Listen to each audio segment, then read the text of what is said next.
me mets à l'aise. Bonjour. Bonjour. Bonjour. Bonjour. Je m'appelle Clarisse. Je m'appelle Franck Bell. Je m'appelle Jonathan Gressès. Moi je m'appelle Jérémy, j'ai 28 ans. Je m'appelle Sylvain Nugent. Je m'appelle Joseph. Je m'appelle Anthony Michel, 41 ans, j'ai 2 enfants. J'ai été agriculteur pendant très longtemps. Suite aux aléas de la vie, j'ai tout perdu. J'ai subi une sorte de burn-out qui a fait que j'ai perdu mes 2 entreprises. Alors les parents, ça fait des années, j'étais très jeune quand ils sont décédés. Moi j'étais majeure. Et quant à ma soeur, comme c'est un cas particulier, elle est handicapée, et c'est un enfant, enfin une personne pupille de la nation. Pupille de l'État, c'est quand l'État décide que tes parents ne sont plus aptes à s'occuper de toi, c'est le juge qui prend ta tutelle, tout simplement. À 6 ans, j'étais pupille de l'État. Et jusqu'à l'âge de 16 ans que je m'échappe du foyer, voilà, personne, ma famille ne pouvait pas décider pour moi, c'était un juge qui décidait pour moi. Voilà. On n'a pas tous la chance d'être nés dans des bonnes familles avec tout ce qu'il faut à la maison et sans se soucier de rien. Sentiment d'abandon, tout ça. Voilà, je ne fais pas de cadeaux, tout simplement. J'ai fait des choses que je n'aurais pas dû faire. Je me suis mis à boire. Plus facile d'aller picoler, se boire à la gueule que de se battre encore une fois. Franchement, j'étais au fond du seau. Quand j'ai dit au fond du seau, j'étais au fond du seau. Que je me retrouve au fond du seau complètement. C'était une séparation compliquée avec mon ex-compagne de l'époque, donc je perds tout. Séparation avec la mère de mon fils, qui a fait que j'avais plus envie de travailler, tout simplement. Je suis séparé, j'ai perdu mon emploi. J'ai mal vécu ma séparation et du coup j'avais du mal à reprendre. En fait, j'ai pas travaillé depuis 2 ans et demi, parce que j'ai eu mon petit garçon. J'ai eu du mal à trouver de la place en crèche, donc je pouvais pas aller travailler comme je suis toute seule avec lui. J'ai un enfant. J'en ai 6. À 19 ans, j'étais papa. Bon, après, j'ai élevé mon fils tout seul avec mes parents. Ça a été dur à remonter la compte. Les enfants, c'est mon moteur dans la vie, donc ils n'ont pas à voir ça. Ils ne seraient pas là, je pense que je ne serais pas là non plus. Je leur ai demandé de partir parce que j'avais l'impression de les tirer vers le bas.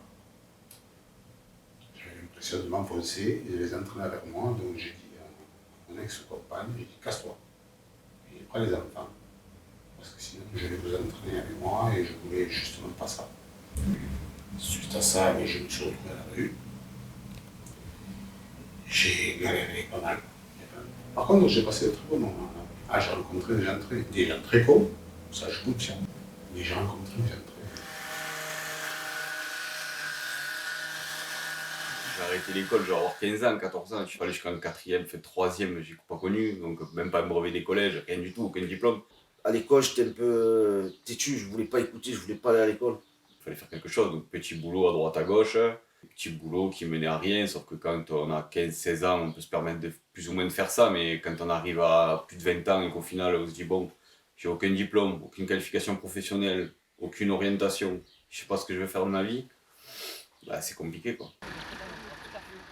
J'ai trouvé une offre d'emploi sur Pôle emploi en tant qu'employé polyvalent. Et c'est de là que je suis arrivé à Regain, en insertion professionnelle. Je sais que c'est pour parfois les gens en difficulté, ceux qui n'ont pas travaillé depuis longtemps, parfois aussi les gens qui sortent de prison, ça je savais. Alors moi je fais du triage sur la ligne de tri, je trie du papier, du journal, différentes matières, et on fait aussi du plastique, du carton. C'est un peu physique, hein, mais c'est pas grave. Mais oui, j'aime bien, franchement. Et puis c'est bien de recycler aussi. Tout le papier qui est recyclé là, c'est des arbres qui ne seront pas coupés, par exemple. C'est important. Dans le service agroalimentaire, je fais du conditionnement d'oignons, pour une rigueur. Le matin, il faut se lever, il faut bosser, un rythme de la vie et une rigueur dans la vie, quoi. Grâce à ce que j'ai mon boulot ici, je peux maintenir mon loyer, ma maison et mes enfants. Les 2 dernières années, j'ai vécu grâce à Secours catholique, à Resto du Cœur. J'ai réussi à manger grâce à ça. Je me sors déjà mieux. J'ai réussi à reprendre du poil de la bête et à, entre guillemets, redevenir la personne que j'étais avant.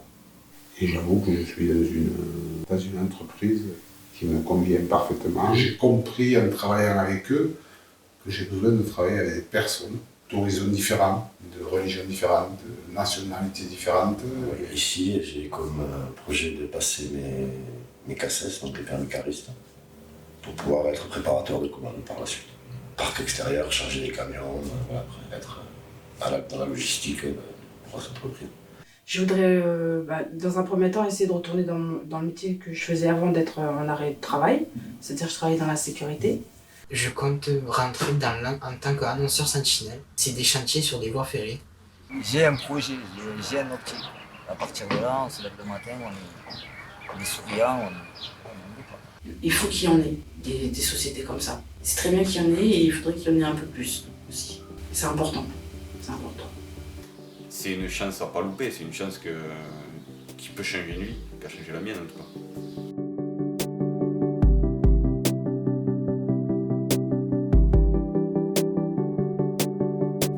Est-ce que aujourd'hui vous considérez que vous êtes heureux?